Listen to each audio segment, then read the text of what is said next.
Este conflicto es totalmente extrapolable a los hombres, más mi sentir es que lo percibo con más frecuencia en mujeres. Otra apreciación con respecto a este programa biológico de tiroides es la siguiente. Escribí en varios párrafos que enfermamos de lo que podemos y no de lo que queremos. El programa biológico que desarrollemos va a depender de nuestra forma de percibir la realidad claramente, de lo que habite en nuestro sistema de creencias. Lo que percibo en los programas de enfermedad es de tiroides, es que las personas que lo expresan en general son muy autoexigentes, ya sea porque vienen de una infancia en la cual hubo vivencias de mucha exigencia o porque se creó una autoexigencia para lograr ser visible en un ambiente de abandono y no registro. La mirada personal es que siempre podría haberlo hecho mejor y más rápido que el otro lo hace mejor que yo, y lo real es que toda esa construcción es de la mente. Entonces, este tipo de diagnóstico en particular me lleva a rever cuán compasiva soy conmigo misma, con qué vara me estoy midiendo, para qué y por qué me estoy comparando y por qué no me estoy aceptando.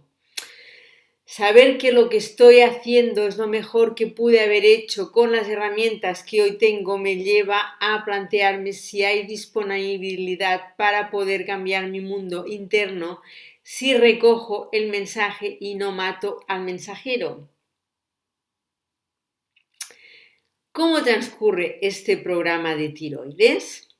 En fase de conflicto activo se presenta proliferación o crecimiento celular.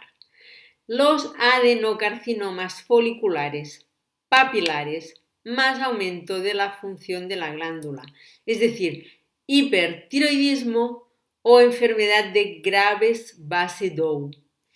El sentido biológico de esta fase es aumentar el tejido y de esta forma la producción hormonal para aumentar el metabolismo y lograr ser más rápidos para obtener el bocado o deshacerse de él. En fase de resolución PCL hay destrucción del tejido o tumor, lo cual puede dejar como secuela la disminución de la función de la glándula, es decir, hipotiroidismo.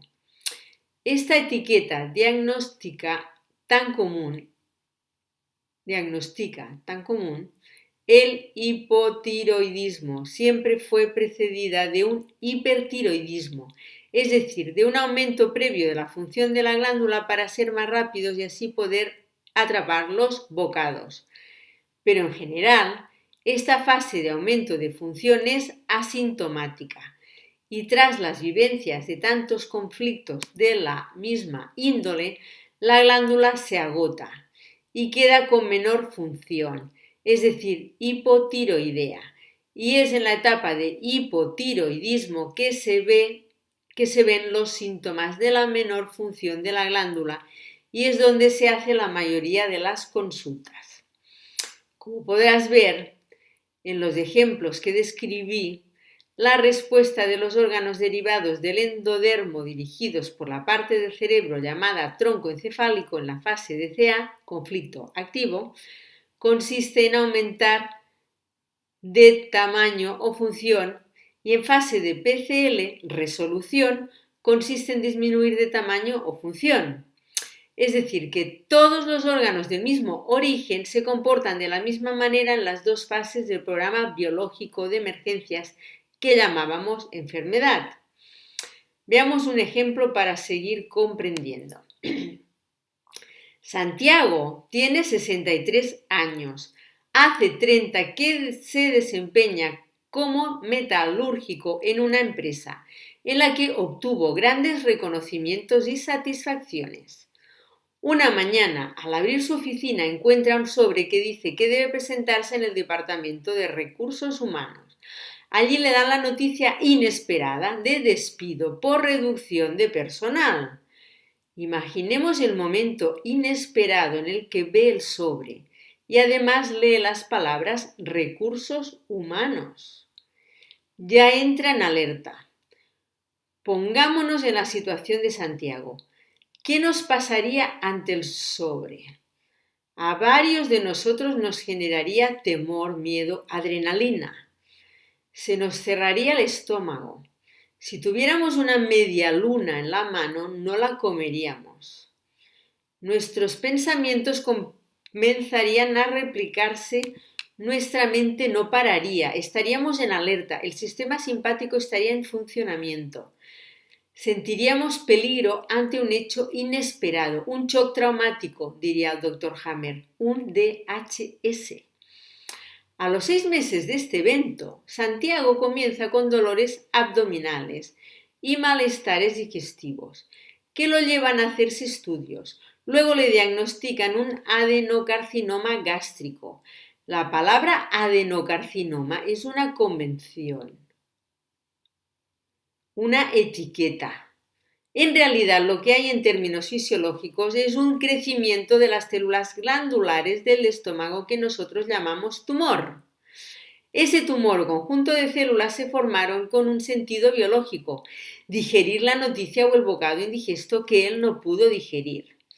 La biología resolvió de la manera en la que él siempre lo hizo, la que aprendió en la etapa evolutiva que te conté antes, multiplicando las células necesarias para esa función que es digerir el bocado.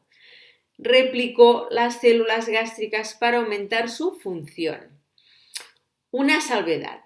Pensemos estas dos situaciones. Una, a Santiago le dicen que tiene un tumor o adenocarcinoma gástrico. Hay algo malo en tu cuerpo que pone en peligro tu vida. Hay algo que hacer, hay que hacer algo ya.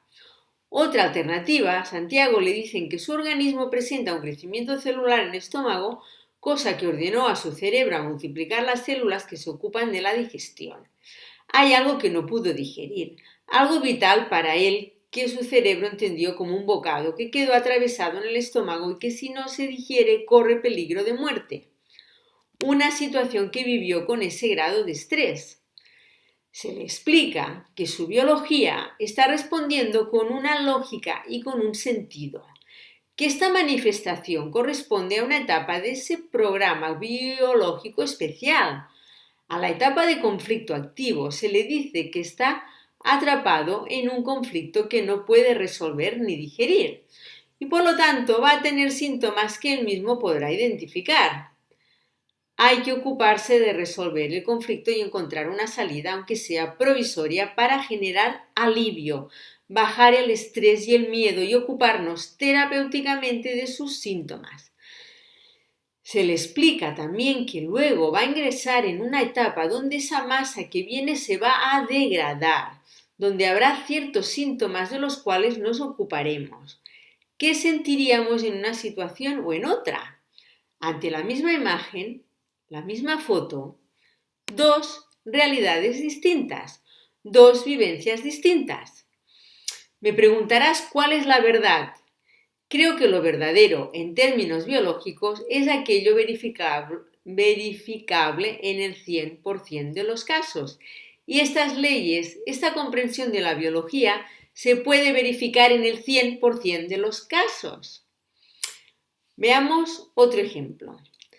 Alicia tiene 58 años, es viuda, madre de 2 hijos y abuela de una nieta. Es profesora de arte, artista nata, amante de la vida y de sus pinturas, de sus pequeñas y grandes creaciones. Su marido, Gonzalo, era contador y una persona muy ordenada y detallista. Tuvieron un matrimonio de 40 años y una vida siempre en pareja. En la vivencia de ella tenían un vínculo caracterizado por la plenitud. Se complementaban, se admiraban y se respetaban mutuamente, incluso en las diferencias. Gonzalo sufre un accidente en un viaje laboral y fallece tras un mes de internación en terapia intensiva. Para Alicia, este hecho fue lo peor que había vivido en su vida. Nunca había pasado por sus pensamientos la idea de no tener a su compañero. La angustia, un dolor que nunca había imaginado. A los 8 meses, Alicia comienza con dolores abdominales y dificultades para tragar los alimentos.